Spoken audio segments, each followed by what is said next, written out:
It's a dumb way to be a reviewer, I admit it, but I've always done it this way, and it seems to work. 10 years plus running here in the Nut and Fancy project. I'm talking about buying the gear to review independently from Amazon, usually other places, and then test it, and then I review it, and then I will sell a lot of it off. I'm kind of private about how I do that. I don't, always want it to be known. It's a TMP gear item. It's just less hassle that way. Just sold 20 watches in eBay. Lost about 30 to 40% in the transactions. Not great. But at least I got something out of it, and I am using that money to get more stuff. More watches, actually. Couple blades. Talk about one here. Let's see. For tabletop decoration, watch-wise, we got the GD350 Star Wars Casio. Awesome watch. Never selling that. It's cast member. Looks like a freaking Death Star watch, doesn't it? So sick. And then going to the completely opposite coolness spectrum, you won't see this one coming. How about an AV8 Hawker Harrier 2 in pearlescent white and sewn classic leather strap? Oh, that's cool, Nuttin. Yeah, it is. It's one of my favorite brands. I just love it. About 44 millimeters across. It's so sick. Sliding date scale. Day, I should say, and then date's right over here. I've got a crystal protector on it. It'll be tabletop decoration. Then I'm wearing its brother, testing it. This is also a Hawker Harrier 2, different variation. It's bigger still. Light tan leather strap, and this is a big old aviation, German vintage aviation style watch. Super love it. Oh yeah, knives. That's what we're talking about. Tabletop decoration skeleton patch, web store on the screen. Those hats are selling really good, by the way. I mean, a lot of TMPers have bought the hats. They're super happy with them. They're our best hat yet. We love our hats. We have some classic patches. If they continue to push, then we'll do more designs. If they flatline, then we won't. It's that simple. Spyderco Mannix 2. That's the CutleryShoppe orange version with a zip tie. I've been running this EDC like forever. I love it. Such a cool knife, man. I just love it. Oh, it's like one of my all-time faves. I love Spyderco overall. You're going to see some similarities, and at least in some of the design elements for the knife we'll talk about here.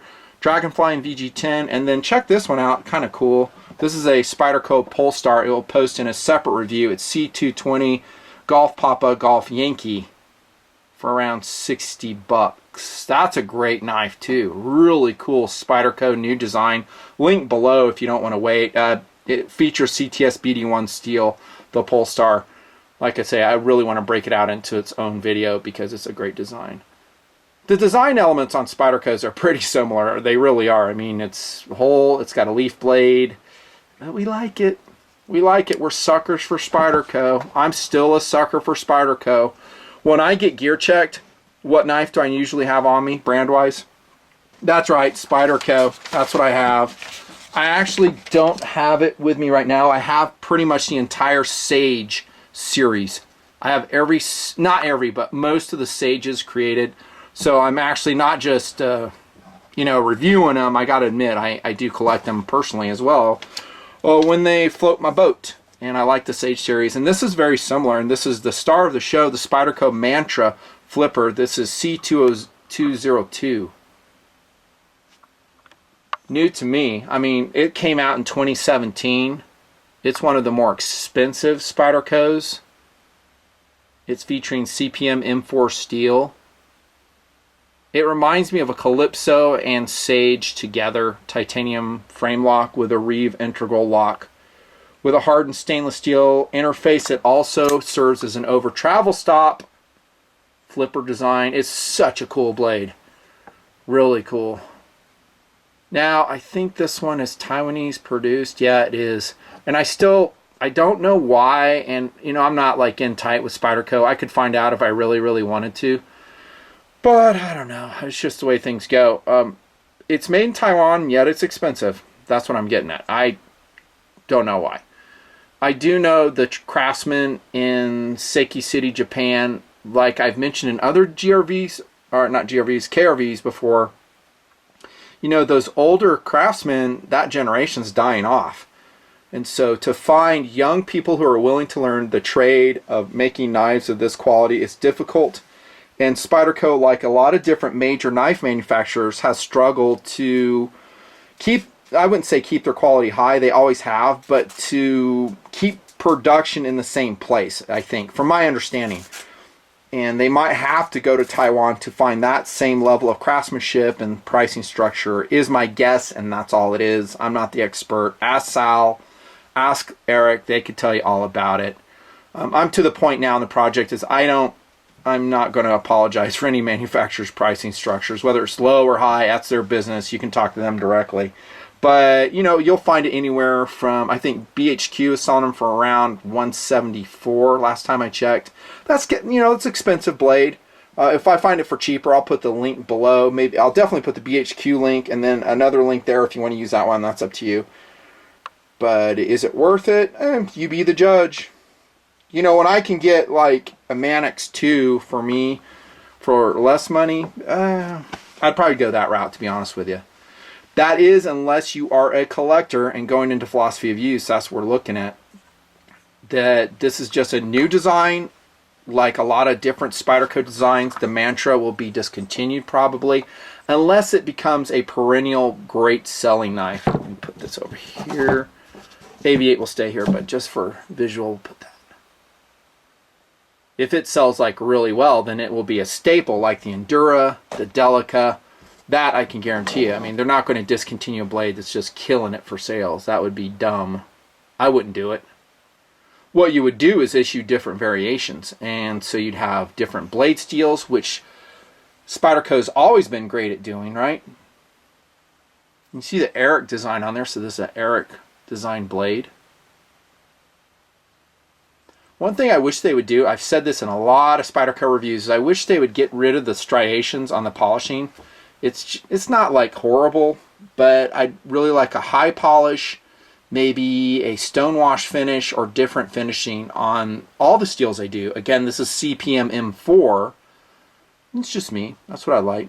I do like that it engraves well. This is a nice engraving site if you want to engrave it. Spyderco logo on that side. Philosophy of use, would I use this as a tactical blade? Nope, too small. EDC, yep, all day long. Collectability, we talked about that. I have found, speaking of selling stuff, my blades really have never had a hard time selling. They really haven't. You know, if they're associated with TMP, that does help a lot. They do fly out the web store very quickly, usually within one day. But even when I sell it anonymously, they sell. And if it has the box and the papers, you'd be surprised. Some of these manufacturers, I should say a mass-produced production blade, they can sell for about what you paid for them. It depends on what it is. If it's been discontinued and guys are looking for it and they want to round out their collection, they are commodities. Total commodities, which is a plus. Will the Mantra go down that road? Don't know. Don't know. I think it would be a decent backpacking blade. Let's throw it on the scale. Spyderco's listing it at 3 ounces. That feels about right. Maybe a little bit heavier. I'm going to ballpark it and probably embarrass myself. I haven't done this off camera.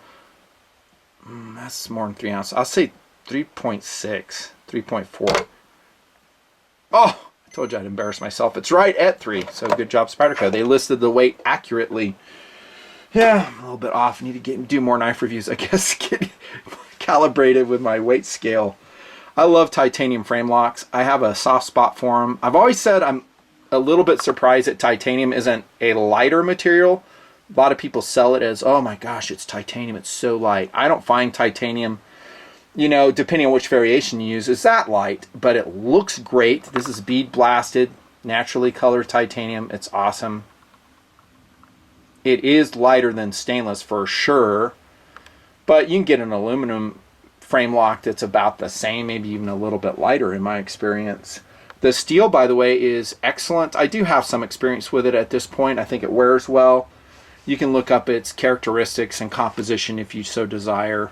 I don't think it's a miracle steel by any means. I've kind of, this is a VG10 Dragonfly. I've kind of migrated away from VG10 just because and I've said this over the past few years, I just got tired of sharpening. I mean, I'm always sharpening. So I'll take an S steel, a CPM S steel. What's this, 90? Yeah, S90 on this one. And so this one I don't sharpen that frequently. It is wearing my edge on it, so that's not a factory edge on that Manix. That's just me. I like it. And I'm cutting everything with that. I'm cutting food, cardboard. If I'm doing heavy duty cuts, and I would recommend this, I've said this in reviews, but it's fun to remind you guys, I don't really use it on heavy duty cardboard cutting. I'll use my Sheffield utility knife with a carbide blade in it, Fat Max blade in it. I think that's what that one is right here.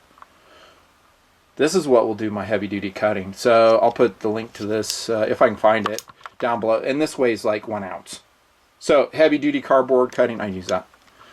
Why? Time. That's all. Not that the knives I carry can't do it, but now I've dulled a knife and then it's a sharpening project. And with video production working, it's crazy. I don't have enough time, dude. Philosophy of use we talked about. How about speed, deployment, ergonomic issues, lockup and stuff. So it deploys pretty good, and it does have an over travel stop internally here. So just by habit, I do this, but I don't have to because that stainless steel plate will make sure you don't hyperextend the lock bar. Let me give you a better deployment.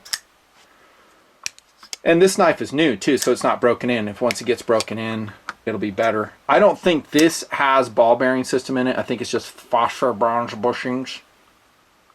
Your lockup and timing shown here. That is a stainless steel on stainless steel lockup, which is a huge plus.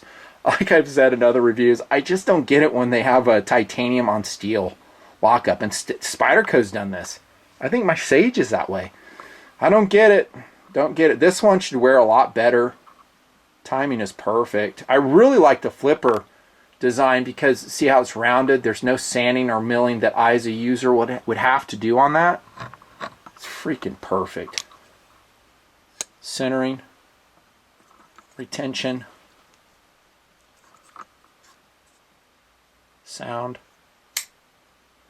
Really reminds me of a Sage. It does. I actually like this blade design better because it's more elongated, this leaf blade. So it has some belly, but it has a nice precise tip for detail work. Edge out of box, as we've seen, even from these Taiwanese produced Spydercos, is phenomenal. Nice big Spidey hole for your zip tie or other mechanism for a fast deploy out of pocket. Standard way to adjust it. So Torx on both sides. I like that. It's not trick. Some manufacturers try to get tricky with that and make it proprietary, and that just irritates the heck out of me. I don't like it. No hot spots in hand. It feels good. The balance is awesome. No big surprise. Again, there's no sharp spots at the flipper here. Of course, two ways, multiple ways to deploy it. You can do a pinch deployment. There's no occlusion for a thumb deployment. And then I've been showing you the flipper design as well. Skeletal design, knockoffs here. They might come out with special variations where they have colored knockoffs, different colored handle sets, all that. The Spyderco, at least talking from me, the Spyderco collectors, we eat it up. We would. It's just cool. Favorite clip ever right here. So we're looking at this Polecat. Kidding. Polestar. I like Polecat better though. Standard spoonbill Spyderco clip. It's good. I like that clip. I like this one a lot better. For the aforementioned reasons and many KRVs, it just is perfect. A hardened stainless steel loop over clip, deep carry. Oh, it's just perfect. No hot spots here. Really a nice knife. Lanyard hole here. This is a knife I could EDC and just be so happy. So happy. Let's compare it against that Mannix too, since it's on the table. The Mannix is actually an outlier because it's such a big blade, but it's so light. It's like 3.2 ounces, and it has that big broad leaf blade, big Spidey hole. Lengthwise they're very similar. You can see the broadness of the Mannix on it. Very cool. And I'm actually going to draw into this review a very limited edition CutleryShoppe knife. I'll put the link to this one too. It's actually a native. Dude, yeah, it's an orange native. Boom, CutleryShoppe special edition. Get it while it's there. They sell out of these pretty quick. It's Spyderco C41 POR5 native 5. That's a 2.95 inch CPM S90 steel blade. I'd actually prefer that over CPM M4 myself, just from voice of a user experience. Perfect jimping on top and bottom on this native 5. They've sure improved the design over the years. This is a lockback, you know, as you've seen.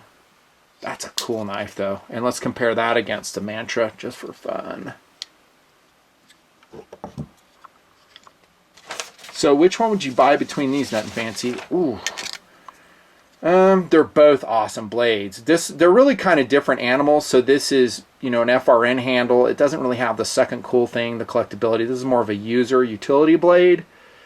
But I'm all about those. You can see this is my EDC today. These two, I just pulled them out of the pocket, not set up for the review. So I've got my Dragonfly and I've got my Mannix, lightweight, and I'm happy. Puts a smile on my face. Between the two, ooh, I have never been a super huge fan of the Native because of the lockback. I like it, but I'm not like in love with it. Cost no object, I go with the Mantra. Cost object, I go with this Native. Just between these two. Just between, because cutting performance between the two will be identical. You're just talking about second cool. I much prefer this clip right here. Resale on this, if you kept it nice, would be, like I said before, pretty excellent. Just kind of a couple options. So I love the Mantra though. Yeah, it's kind of expensive. I give you that. Oh, let me compare it against the Polecat. Right here. Polecat's a freaking cool blade. It's got an awesome handle on it. Oh, that's a nice Spyderco presentation right there, bro. Woo! You couldn't go wrong with any blade on that table. None of them. If I gear checked you and you had any one of these blades, dude, I'd just like, yeah, pass. Pass. And especially if you pair it with a little tiny EDC blade. Hey, you said that's EDC. No, I said this one was. This, for me, the Mannix 2 is a tactical blade all day long. I said that in the original Mannix lightweight review. This one, EDC. This one might be tactical. It's got gimping topside. That's it. Done. Knife show survives.